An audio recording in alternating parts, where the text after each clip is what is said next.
Hello guys, I hope आप सभी ठीक होंगे। तो ये है माय मिस्टर प्रोफेसर का नेक्स्ट पार्ट। तो चलिए शुरू करते हैं। उससे पहले अगर आपको वीडियोस पसंद आते हैं तो लाइक करना और आगे के पार्ट्स के लिए सब्सक्राइब करना। तो लेट्स गेट स्टार्ट। हम देखते हैं आरू को गुस्से में अभी को बोलती है कि तुम लोगों की फिगर को चेकआउट करते रहते हो।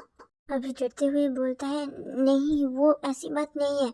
एक्चुअली मैंने उसे कई बार देख रखा है, इसीलिए मुझे पता है कि ये टिया नहीं है। थोड़ा सा हिम्मत करते हुए बिना पैनिक किए बोलता है कि तुम्हें नहीं दिख रहा है क्या? तुम्हारी आंखें नहीं है। तुम्हें अगर समझ में आता है डिफरेंस तो मुझे क्यों नहीं आ सकता? जो भी है वो बात को थोड़ा सा घुमा देता है एंड आरू बोलती है हाँ सही बोला तुमने, ये देखने पे ही डिफरेंस पता चल रहा है। तुम चेकआउट तो नहीं करते ना दूसरी लड़कियों को?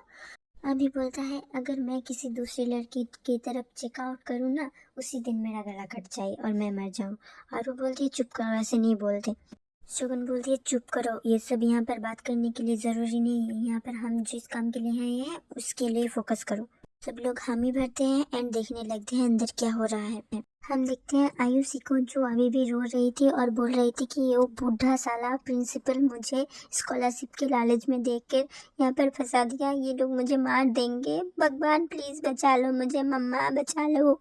फिर उस किडनैपर की तरफ देखती है एंड बोलती है टिया प्लीज मुझे मत मारो, इसको चाहे तो ले जाओ तुम, प्लीज मुझे मत मारो, मेरे घर में छोटे छोटे बच्चे हैं, प्लीज मत मारो। फिर वो लड़की जो है किडनैपर वो बोलती है छोटे बच्चे। तब जो आयुषी होती है वो बोलती है कि हाँ मेरे छोटे भाई बहन। तब दूसरी तरफ से जो आरू होती है वो बोलती है कि कितना झूठ बोलती है, अपने भाई बहनों में सबसे छोटी यही है। अंदर देखते हैं आयुषी बोलती है हाँ मुझे मेरी छोटी बहन को भी मतलब पढ़ाना है, छोटे भाई को भी स्कूल ले जाना है, उसके बाद मेरी पढ़ाई भी होती है। इसी वजह से जब उस बुढ़े प्रिंसिपल ने मुझे बोला कि वो मुझे स्कॉलरशिप देगा एंड पूरी टोटल फीस वो जो है कॉलेज का उतने अमाउंट पे स्कॉलरशिप देगा, उस वक्त मैं लालच में आ गई थी। प्लीज़ मुझे मत मारना, मेरे छोटे छोटे भाई बहनों को कौन देखेगा?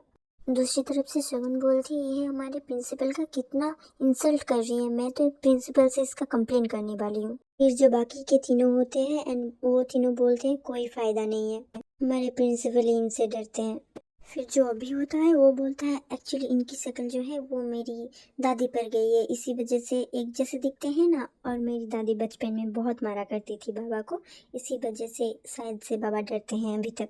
रोहन बोलता है ओ तो ये वजह है। आरू बोलती है हाँ यही वजह है। फिर जो हमारी आरू है वो पूछने लगती है रोहन से कि तुम्हें कैसे पता कि प्रिंसिपल सर इनसे डरते हैं? तब रोहन बोलता है उस दिन ऑफिस में मैंने देखा था। फिर आरू बोलती है हाँ इन्होंने जो जो कांड कर रखा है ना, अगर मैंने करा होता तो मेरी मम्मी तो मेरी जान ले लेती। और इन्हें देखो यहाँ बैठ के नौटंकी कर रहे हैं, किडनैप्ड हैं ये लोग। अभी बोलता है आरू से चुप रहो, कोई तो प्लान होगा इनके पास, इसी वजह से ये ऐसा एक्टिंग कर रहे हैं। फिर जो रोहन होता है वो बोलता है सही कहती है तुम टिया, तुम दोनों को नमो नहीं हो तुम दोनों। फिर जो सगुन होती है वो तीनों को सटा बोलती है एंड चुप करने के लिए बोलती है और वो अंदर देखने लगती है। हम देखते हैं अंदर का सीन जहाँ पर सिड जो है प्रियान से बोलता है कि तुम्हारी दुश्मनी तो मुझसे है, इसको छोड़ दो, इसका इसमें क्या कसूर, तुम इसको छोड़ दो। ये सुनने के बाद जो आयुषी है वो सिड के हाथ में पिंच कर देती है। उन दोनों के हाथ एक ही साइड बंधा हुआ था और वो अपने हाथों से एक दूसरे को टच कर पा रहे थे। ये चीज किसी को नोटिस नहीं हुआ।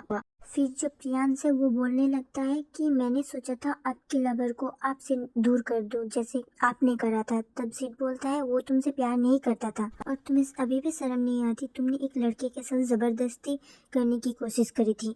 वो लड़का अभी तक साइकोलॉजिस्ट का चक्कर काट रहा है, उससे अभी तक ट्रॉमा से बाहर नहीं आया है वो। और तुम कहते हो कि तुम उसके लवर थे, तुम कैसे लवर थे? अपने ही लवर को हट कर दिया। फिर जो प्रियांश होता है वो सिड के चिन को पकड़ लेता है एंड बोलता है आपको बस दो लड़कों के रिलेशनशिप में प्रॉब्लम थी, इसी वजह से आपने प्लान करके मुझे कॉलेज से बाहर निकलवाया है। ओके, यहीं पर मैं कहानी को स्टॉप करती हूँ, नेक्स्ट पार्ट जल्दी आएगा। Thank you.